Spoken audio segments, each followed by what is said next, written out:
I wanted to talk about something very basic but very important, and that is questions. So we do this Q&A every month, and the importance of asking questions. And of course, there is truly no question that is dumb or unintelligent.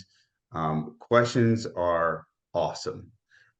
Questions, in fact, and I would say, and I believe Sam would agree with this, are uh, the fact that we can ask questions are distinguishing characteristics, a characteristic that makes us human.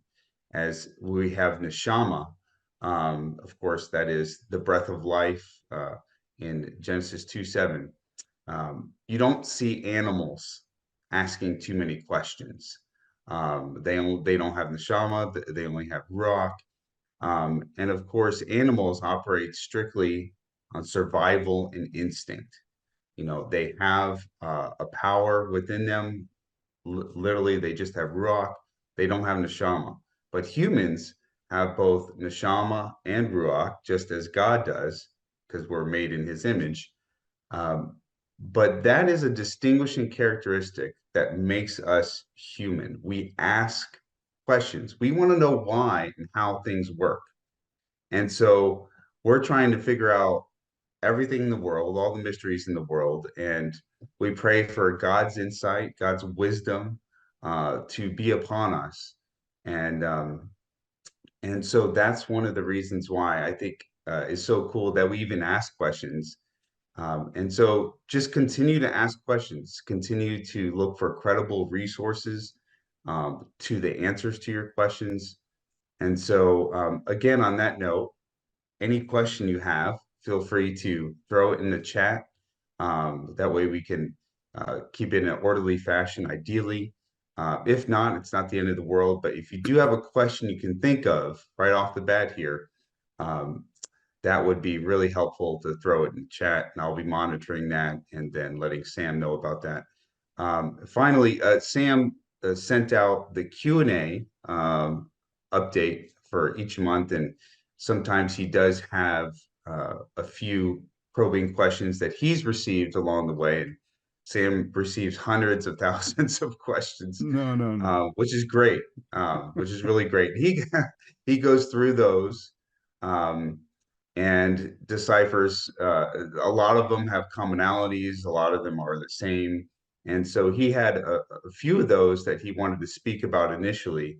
And so, with no further ado, I'll obviously Sam Kneller, uh, author of 10 books. The most recent book that he has out is Mind Body Problem Solved. And of course, he's working on a new book right now, Transform Your Mind, Upgrade Your Life. And in case you don't know, and I didn't know this for a little while myself, but what he does is he essentially writes a chapter a week, and then he posts it on his blog free. He does a video on that chapter for his latest book. And of course, his latest book is Transform Your Mind, Upgrade Your Life. So check that out. If you're not on his email subscriber list, then that is how you can get quick access to as soon as that blog chapter is released each week. Okay, so let's dive into it. Sam, start us off. What's going on? Okay, thank you, John. Yeah, a lot going on, as you can imagine. Um, yeah, so if anybody has any questions about anything that you like, as John said, go ahead. I sent out a couple of questions that I've received. I don't receive hundreds and thousands, but I do receive a certain number. And the videos that I do and the shorts, especially that I do, they get comments. Not a whole lot, but they do get comments, and some are positive and some are questions. And I engage with those questions with people to try and answer them and help them in their quest for answers. Some of them go well, some of them go off. This first question has gone a little, it depends on the outlook of the people and the attitudes of the people. And some go off. This one started out nicely and it sort of went a little sideways. So we'll see. John, so far, no questions? We do have one question from Katrina, but Okay. I didn't know if you wanted to No, just start with let's that do that. or Let's go ahead with that. okay, great. Katrina just asked, and Katrina, you can follow up if I'm saying this correctly or not. Galatians 4 Galatians 4 verse 4 says, when thinking about Ishmael or Muslims, how do they fit into the kingdom? It seems like they would represent those that are unconverted. So I guess the question is, how does Ishmael or Muslims fit into the whole story of God? Is that about right, Katrina? Yes, that's about right. I've just as I'm studying, and especially through Sam's writing, also studying the Bible, I was really trying to picture how Muslims, or they say they're descendants of Ishmael, fit into the kingdom of God. I mean, I can go by what the term Muslim means, which means to surrender, but I was just really trying to get a bigger, broader picture of it. Do you understand what I'm saying, Sam? Yeah. Well, of course, Ishmael, being a son of Abraham, is very close to the tree. He's one of the, well, I wouldn't even say the branches. He's one of the trunks, so to speak. So yeah, it's very important. Of course, there were prophecies and regarding Ishmael, regarding Isaac as well. The how the two separated. The main branch, of course, is through Isaac, Jacob, and then the 12 tribes which lead to Christ, etc. I haven't read a lot or studied a lot about Muslims and their history. However, they do say, from what I understand, that the promise actually goes through Ishmael and not through Isaac. Okay? So basically, that's how they look at it. What I would say, and there's some interesting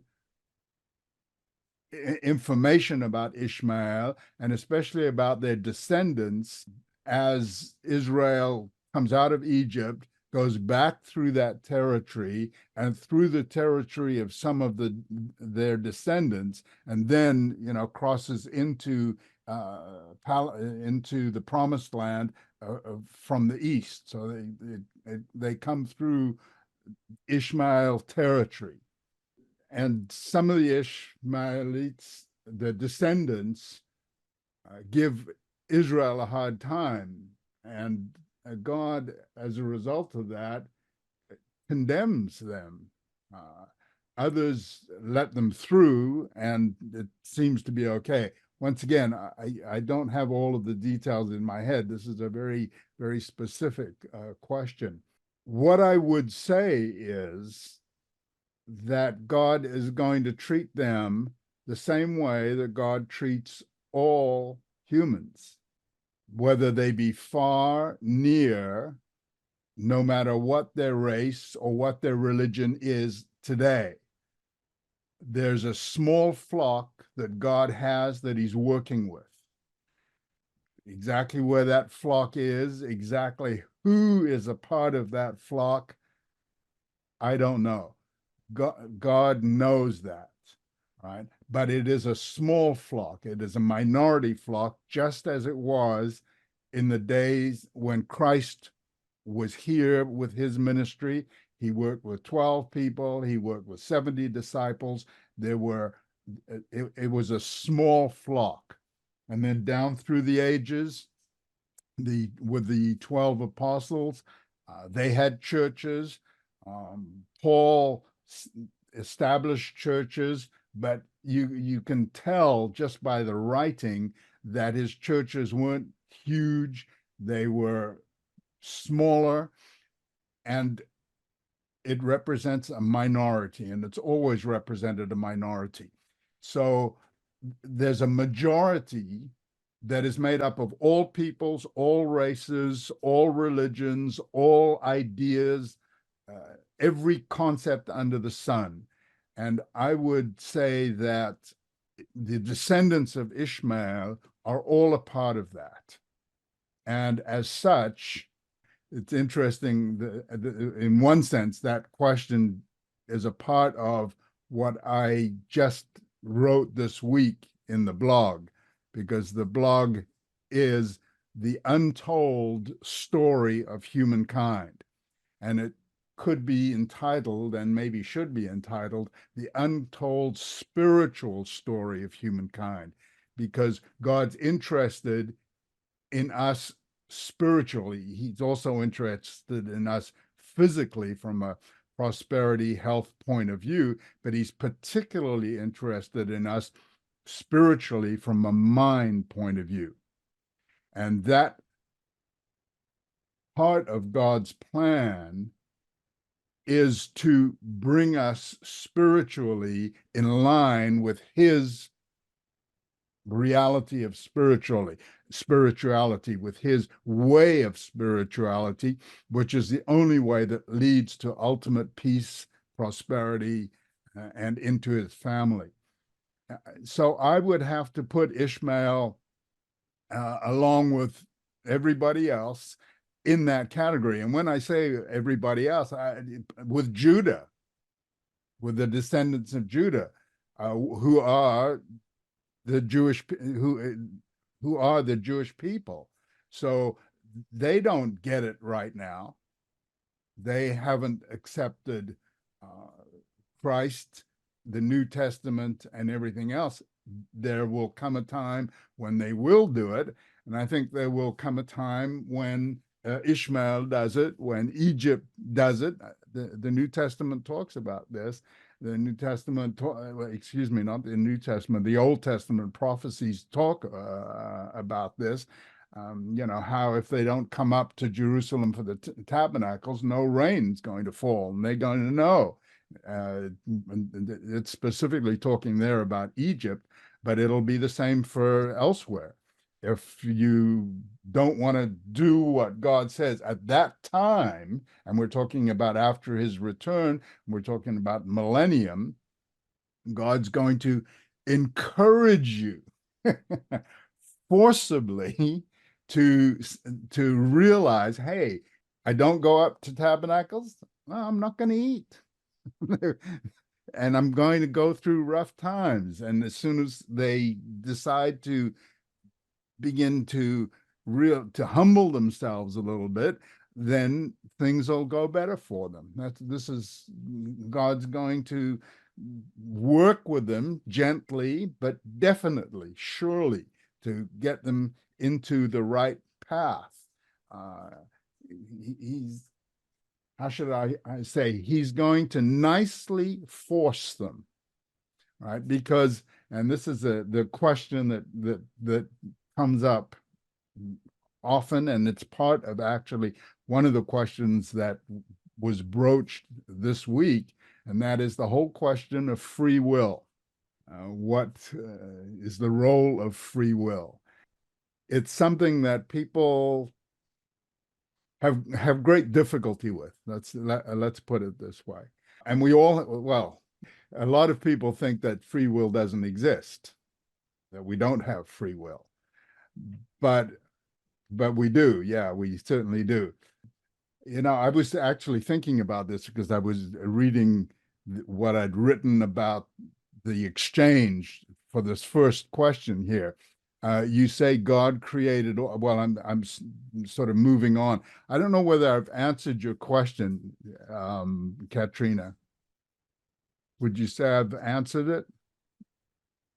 Yes, I would say that you gave me you made me feel like I was on the right track because Okay. you're saying exactly what I was thinking and what I was finding within studies. So yes, you answered the question. Okay. Thank you. Okay. I will say though, that I have a question mark about Ishmael, because it does say in the Old Testament, till the 10th generation, they cannot appear before me. And I forget exactly, but I believe that it's talking about certain Ishmaelites. All right.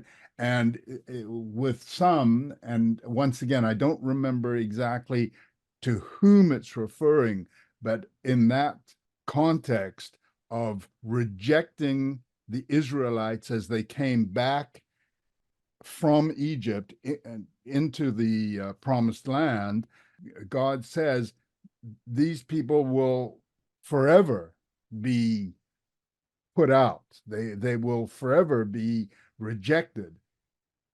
What does forever mean? Forever, again, I don't want to go too far with this, and as I said, I have a question mark, but I have to go with, I was going to use the word leniency, but I don't want to use the word leniency. I want to use the word love. God's love for people. I mean, God is interested in the well-being of people, right? Mm. And I don't see those people who pushed Israel away in the Old Testament and who were condemned, definitely condemned for it, right? They didn't have God's spirit. They were making human decisions based on past human experiences and based on their then relationship with Israel, whom they considered an enemy. But once again, with their human mind, with their human thought, with their human reasoning. In other words, not having access to the Holy Spirit, obviously, not having access to God, not having access to God's mercy. And I think that God's mercy, shown by him sending his very own son to die for us, shows the extent of that mercy. So when it says, you'll be forever away from me, this is the way I interpret it, is that it's forever under those conditions. See, those people weren't called. God doesn't reject people who have not had an opportunity to be called and to understand. It's only once you're called, once you understand, and you then make a decision. I know, but I'm going to reject it. Then that's it. Those people were not in that situation. No, in the Old Testament, I don't see them being in that situation. So that means that they're going to come back and they're going to be in the resurrection following the millennium. This is what I got into in last week's, this week's blog, this week's chapter of the book. And they're going to have their chance to have their minds opened, right? Some people are going to have, and some nations, and I think the Ishmaelite nation would be one of them, is going to have a very difficult time because they're close to the tree, but they're diametrically opposed now to God's chosen people. They're of Abrahamic origin. They've done a 180-degree turn, so to speak. And they're going to have a difficult time. But from a point of view, so what? God works with people who are going to have a very difficult time. God's going to set aside, once again, I used period of 100 years, because there's a verse in Isaiah, I believe it's 65:20, that talks about this 100 years where God works with people. I don't know if it's a period of exactly 100 years. It doesn't matter in that sense, but it's a long enough period to give people the opportunity to humble themselves and to respond positively to God's calling. That's the key. Whether they will, whether they won't, once again, that's up to that's where free will comes in. That's There where you free have it. will comes in, and some of them will respond, and obviously, from the biblical prophecy, we know some are not going to respond, and some who were called have been called and converted, because that's when you receive the Holy Spirit, you're converted. So that some of those converted people have turned their backs on God after conversion, and those people are going to be cast away. It's unbelievable, but that's what the Bible indicates. Wow, that is very scary, and it convicts me to live with a holy fear. And so great comment, Sam. And also in Genesis chapter 21 verse 12, God does say that he'll make a great nation of Ishmael and whatnot. So, but ultimately, what I'm hearing you're saying is we all still have a choice to choose God or not. G has another question, and I Hey, think excuse you, me just a second. Yeah, yeah, when he says that he's going to make a great nation of Ishmael, of course, we get into the whole question of, can we identify Ishmael? We get into the whole question, and this is a huge question, and it's an extremely interesting question, because very few people go this route. Where is Ishmael today? Who is Ishmael today? Yeah, what is the answer to these questions? And of course, it's not just Ishmael. Genesis, after the flood, there's the three sons of Noah, Shem, Ham, and Japheth, and it gives a whole list of their descendants, and then God spreads them around the world, and some of those names are known today. I mean, we know those names, all right? And that when I say we, the entire world, not everybody, well, I would say not many believe all of this, but the entire world are descendants of those three sons and their wives, et cetera, et cetera, et right. cetera. So somewhere they're there. And I've always explained it very, very, very briefly and very generally, is that those people, their descendants, lived down through the ages, 4000 BC, 3000 BC, 2000 BC, etc. Today, 20th century, 2000 AD, we write history and we go back 1000 AD, the year 0, 1000 BC, and somewhere those two, the descendants, meet our history. And yet, the history books do not talk about this. Nobody talks about, I mean, the origin of nations. How you go back, we talk in France, we talk about going back to the Les Gaulois and Asterix and the Romans, but nobody goes back beyond that. And yet, here is Bible history and Bible showing these peoples. And so somewhere along the line, they've got to meet. This is a very interesting subject because the Ishmaelites do exist today. And when what you pointed out, I will make a great nation, and I believe it doesn't say just a great nation, many nations. He made multiple nations out of Ishmael. We could answer that question. Yeah. They, Yeah, no, it's the Arab nations. Yeah. And today they are great nations. Yeah.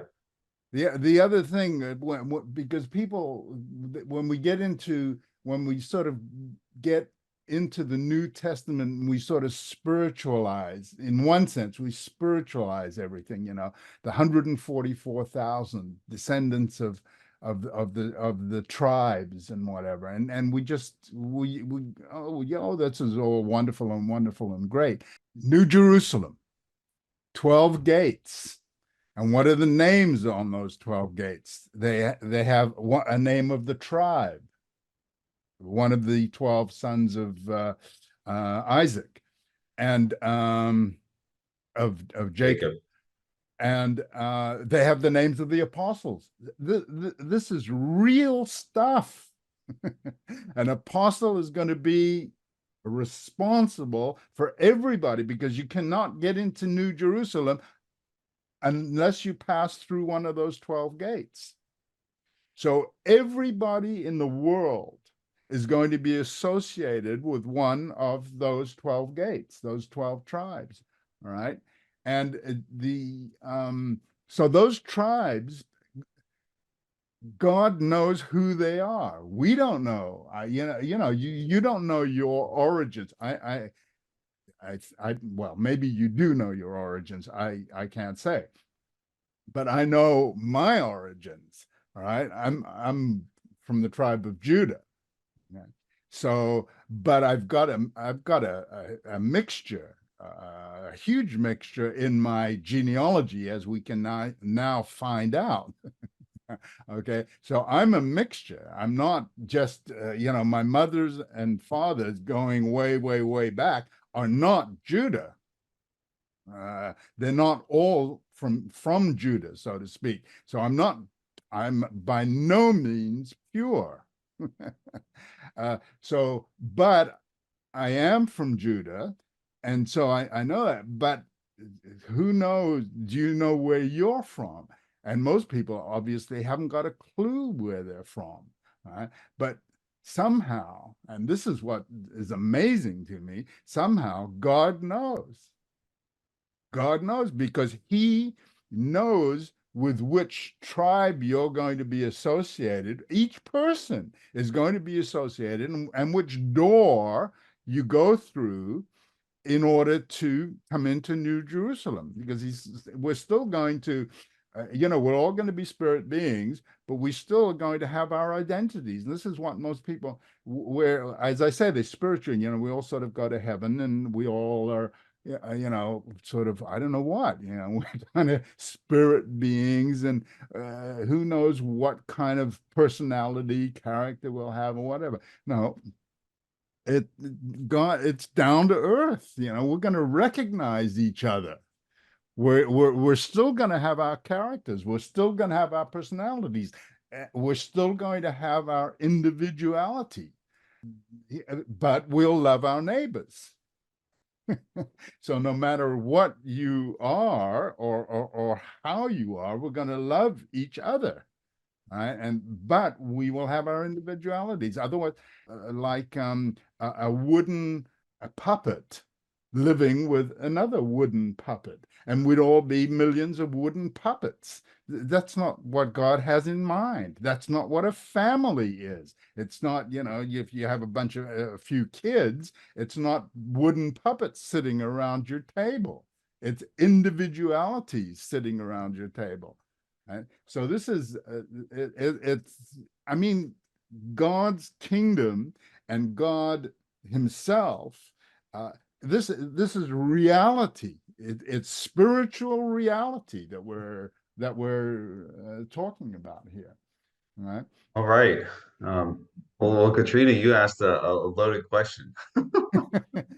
Well, Uh, but that's why we do these. That's why we do this.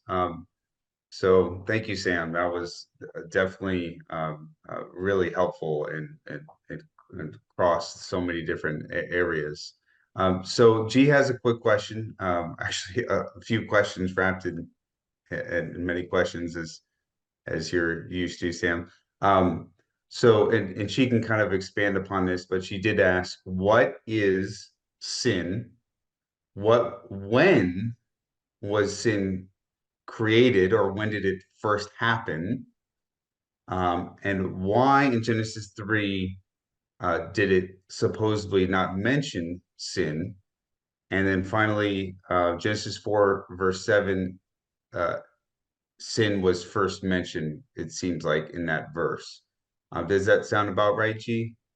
Yeah, she said yes. So I guess we'll just start with the first question. What is sin? And when did it first happen? okay.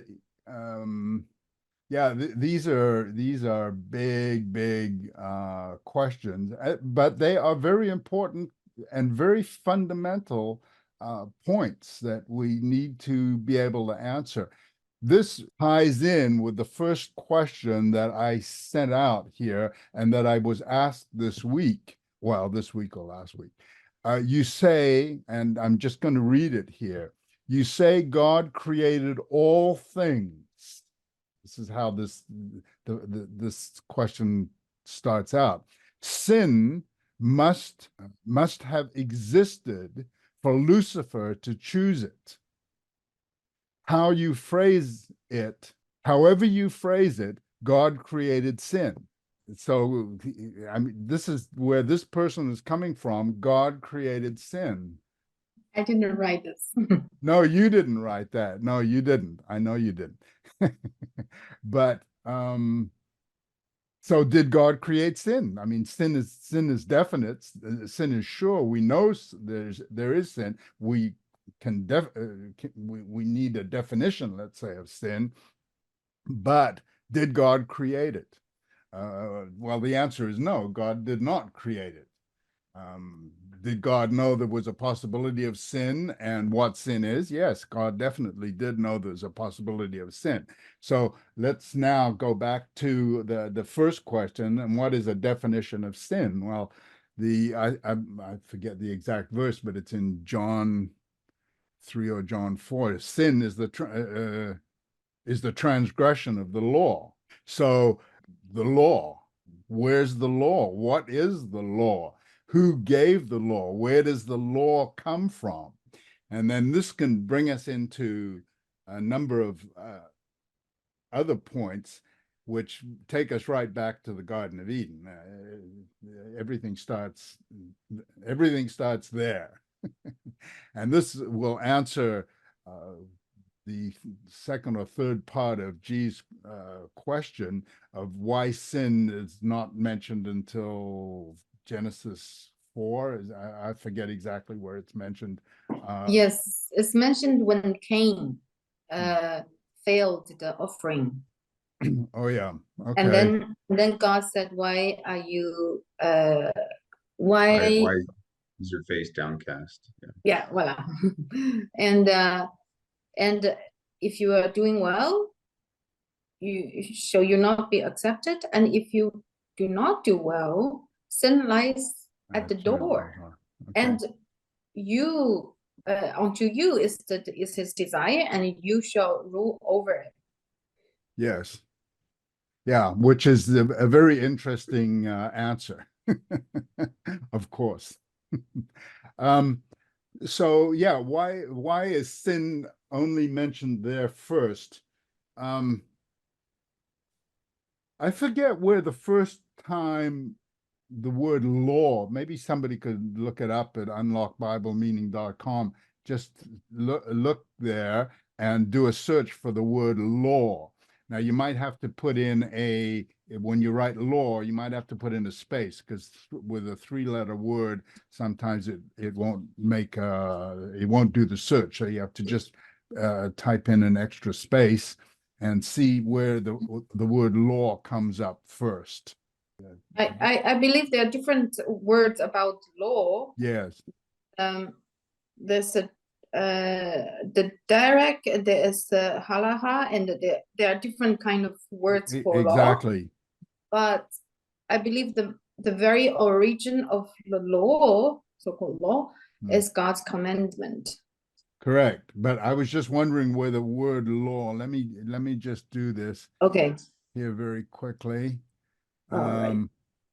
I do that. Let me, well. what I'm going to do is I'm going to share my screen with you very quickly here. There. So I'm going to just do this, change it to word phrase, put in law. Let's see if it find it. Oh, okay, it says nothing. So let's, Yeah, that's what happened for me too when I did yeah. it. So that's why I'm saying you, with a 3-letter word, you have to put in a space after it. Okay. Okay, because that's the way this thing works. All right, so the first mention of law is in Genesis 38. We can see it here, right? So that's all I wanted to see. But it's father-in-law. Oh, is that what it said? Yeah. Oh, And the next verse is daughter-in-law. oh, okay. So where's the word law? It said there, Genesis 47, and Joseph made it a law. Oh, okay.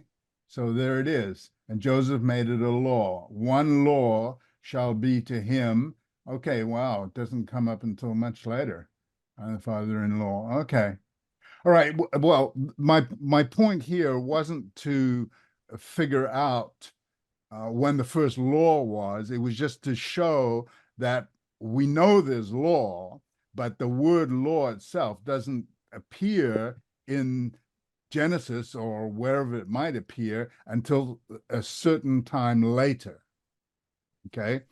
The point being is that it's the same principle with sin or law, because sin is the transgression of the law. So we have both of these words and the whole concept later. But, and this is the whole point here, when was the first sin? Was the first actual sin? Anybody? I can answer that. If yeah. Okay, Katrina? In so the garden? Was it in the garden? well, Yeah. actually, I believe it would be Lucifer. So before, of course, he created us, he had the sons of God. One of them was Lucifer. And I think it's in Isaiah where it happened in his mind. He you know, thought his brightness was, above everybody else. His mind became corrupt. So the first sin Okay. happened in Lucifer's mind. Okay, well, there you go. Okay, I wasn't even thinking about that, but thank you. You're absolutely right. So what does this mean? Because I was going to say, I think Consuela said it, in the Garden of Eden. So the first on the earthly human level, yes, that was the first sin. But Katrina correctly says, yes, on the spiritual level, the sin took place, who knows exactly when, but a long time previously. Now, sin cannot take place unless there's a law, because sin is the transgression of the law. So that means that sin and law coexist, okay? And which means that when Eve and Adam partook of the tree, of the forbidden tree, and that was a sin. She was deceived and she sinned, right? Adam wasn't deceived, but he sinned because he took also of the fruit that was forbidden. That's another side of the story. He wasn't deceived, but what happened? Because something obviously did happen that led to the sin. All right, but that's another story, maybe for another time. The point being that you don't have to have the word either sin or law written down as such in Genesis 1, 2, or 3 for there to be law and sin present. Right. Okay, so that would be the answer. Now, some people would say, and I've heard this, some people would say, yeah, but God gave them an order not to eat of the tree, but in fact, if I recollect, he gave that order to Adam, and Eve wasn't created yet. So does this mean that Eve didn't know about this order? See, because let me Yeah. add this here. When God says something, no matter what he says, it's a law.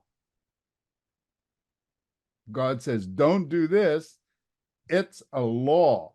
Yeah, you can look at it any way you want, explain it any way you want, but when God says don't eat, that's a law. That don't eat is, we could, if I look at it in another sense, it means don't steal.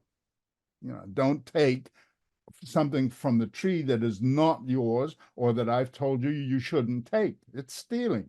So that is a derivative. Don't eat of the tree is a derivative of that commandment or of that law. Don't steal. So I think Sam, what it really comes down to, in my estimation, this is easier said than done. I mean, as we operate in this body, in this world, is do we really trust that God's ways, that what God says is really the ultimate best for our well-being, for us to prosper, for us to live the greatest life possible. And the same thing, that happened with Lucifer. Is God's ways really perfect? Perfect. And yeah, if there's any altering of his ways, then that would be not perfect. That would be a lesser fallen way, which ultimately then, if we were to follow that lesser fallen way, that would be disobedience to God. And in one sense, breaking his laws, but breaking his ways. yeah, that's where I don't necessarily want to go this route, but that's where faith comes in Right. here as well, which plays a major role, that God knows best. Right. Right.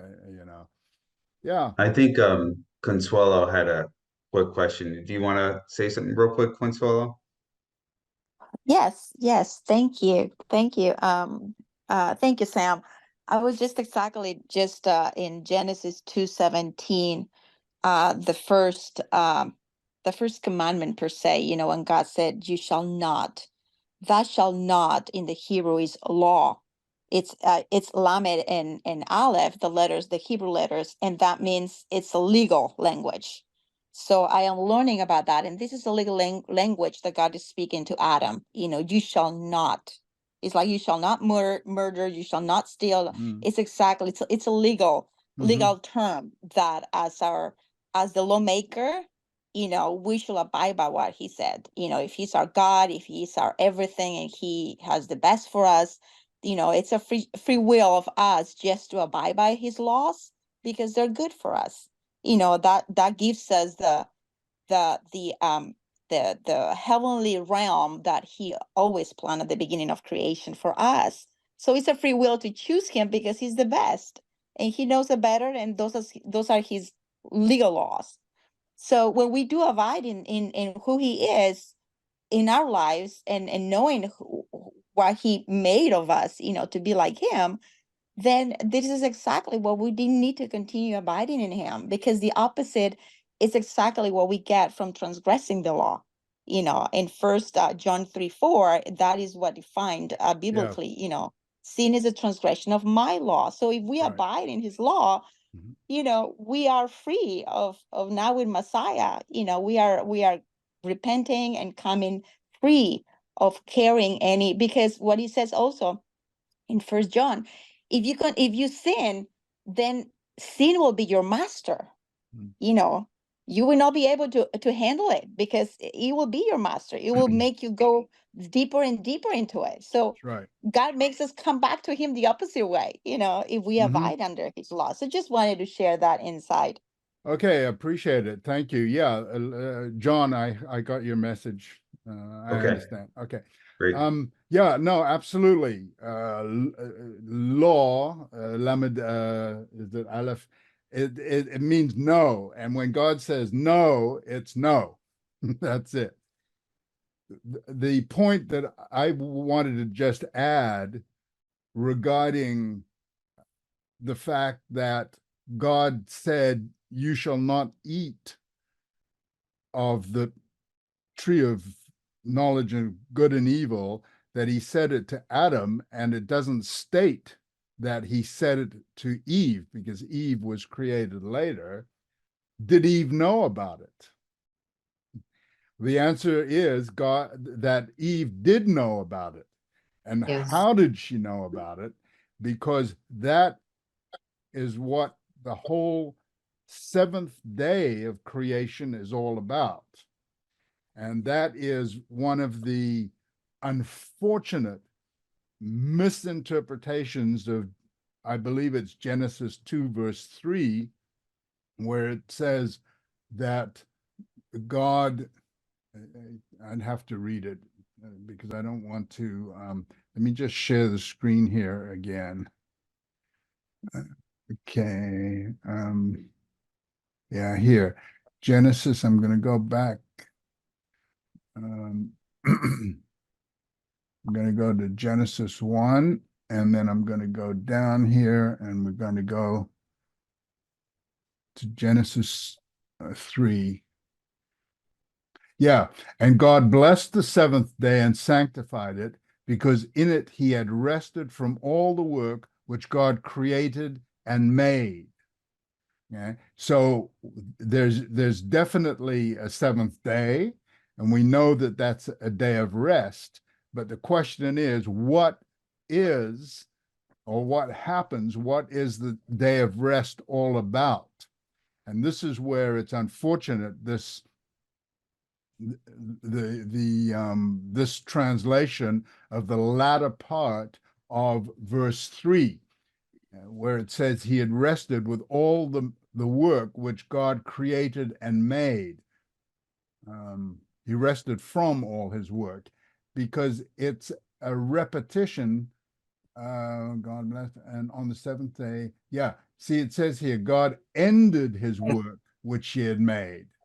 Right, and here it's, and verse 3 seems to be a repetition of verse 2, and yet I'm not saying that things do not repeat in the Bible, but here it is not a repetition. In verse 3, when you look at when you get into the translation here, it can be translated differently. In verse 3, because that in it he had rested not from, it's with. Okay, and all the work here, it's the word malacha, which is,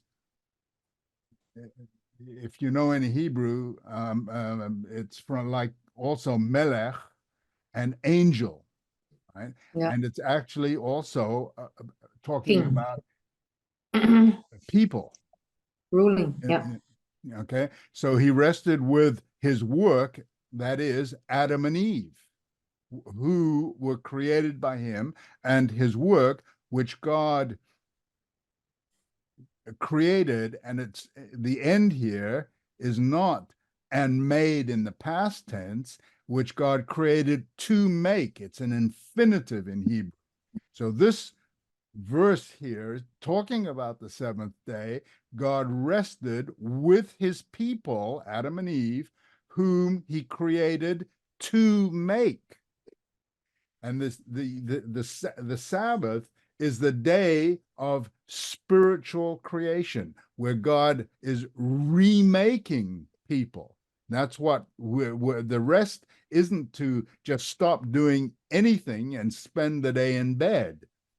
It's a day when you spend with God and with his ministry, so to speak, so that they can help you learn spiritually how to be remade. And that's the remaking of the mind. And this is where the mind comes in. And this is, you don't, well, this is where, mind and consciousness come in, because that's where the learning can take place. And that's why God gave us consciousness and mind, so that it can be made over. And that's what the seventh day Sabbath is actually all about here. So on that day, God spent with Adam and Eve, and I wasn't there, obviously, and I don't know what the conversation was exactly and what God did, but God talked to Adam and Eve about law and about sin, about what you can do and about what you can't do. Those are absolutely fundamental issues that he addressed on that day. And Eve knew, because she had been taught, that she should not eat of that particular tree. So, May I just end this? This is really helpful, and as you speak, I realize that there is a sin that is already in Adam and Eve. That's the desire that drives us to go against the commandment of God. There's another one that apparently the Genesis chapter 4 with Cain, the situation is that sin is outside. So how to define what kind of sin is inside? I mean, it seems like there are two forces trigger us to sin, like the external one and the intrinsic one. Yes. Okay, I see your point. See, what does it mean when it says Christ was tempted in all things like us? What does it mean to be tempted? See, this is what you just said. You said they had the desire. All right. That's what tempted is, when we have a desire. Right. But he resisted it. So that the initial desire, I would not say that's sin. I would say that if we give openness to that desire, if we let that desire build, then it becomes sin. And once again, I'm going to put a bracket around this. And again, I'm not trying to confuse us, but it's something where it's part of what we need to understand. Where Christ said, I believe it was Christ, he said that you shouldn't even look at a woman. He who looks at a woman, with desire. So, at what point does it become sin? This is the whole question. In other words, because who doesn't look at a woman and who doesn't look at a man and think, wow, this guy's looks pretty good, this girl looks very pretty, and whatever, so etc. But we cannot let that grow into lust and into something else. Right. And that's where he was tempted in all things, but he did not succumb to it. Right. Where we are also, we're tempted. I mean, we're tempted into many things, but we don't succumb to it, or we are able to put it off with God's help. See? This is the whole idea of something that starts. I mean, we talked about Lucifer, he wanted to take over God's throne. We've all had this idea that I can do it better this way. I know how to do it better this way. And if we let that grow and grow and grow and grow, we're going to be in trouble. And that's where we have to say, no, I think I could do it better, but God says this way, and it's not only with God. We've all had bosses who want to do it their way, and we think our way is better, and we go into a clash with our boss, right? And that's where we have to be very, very careful that we don't go into sin. And it's something that is not very easy to do, but it's something where we grow because we all make mistakes. Okay, so I just wanted, because we are at time, I just wanted to answer this question here. However you phrase it, God created sin. And I answered this question with with an analogy. You can take this analogy, and I'd be interested to hear what you have to say about it. But if God, I used paint. God created blue, a can of blue paint and a can of yellow paint, and I give you the blue paint and the yellow paint, and I also give you free will. And with your free will, you mix the two and make green paint. So did God create the green paint? No, God didn't create the green paint. He created the blue and the yellow. He gave it to you, but he gave you free will. And that he did give you. Now, did God know that you could create green paint with that free will? Yeah, I would say yes. God knew that you could. So God knew that you could sin, but God did not create that sin. God did not force you to sin. God put all the essentials there, and then you do what you do. Now, did God know there was going to be sin? That Adam and Eve would sin? Yeah, he knew that Adam and Eve were going to sin. Maybe they would resist the first time the forbidden fruit, but sooner or later they were going to sin. How do we know this? Because it says that from the foundation, God already knew that his son was going to come to pay for sin, was going to die to pay for sin. So the major parts, and this is another part of this that is interesting, is the whole question of what did God know, and are there things God does not know? You see, and this is highly important because of what the term omniscience, where people think God knows everything ahead of time. And that's where also free will comes into play, because if God knows everything, do we really have free will? Okay.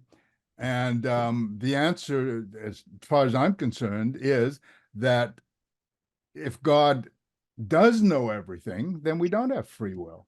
Because if God knows that I'm going to go to hell, that I'm going to be ultimately an unrepentant sinner, then I don't have any choice.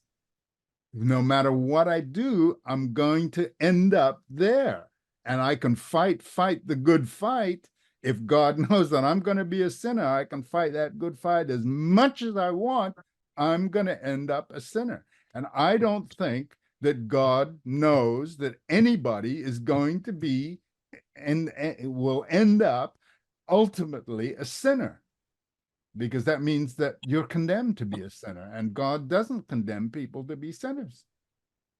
So he can't know, and he can't know ahead of time that you are going to be a sinner. Otherwise, as I said, you don't have free will. Okay, that'll give some food for thought. And we shall end the study, and our next study is going to be in May. May, the third week in May is the 17th. So May 17th, we shall meet again for the next study. In the meantime, all the best to all of you. Bye-bye. Thank you, Sam. You're welcome. Thank you. Okay. Bye-bye. Shalom. Bye-bye.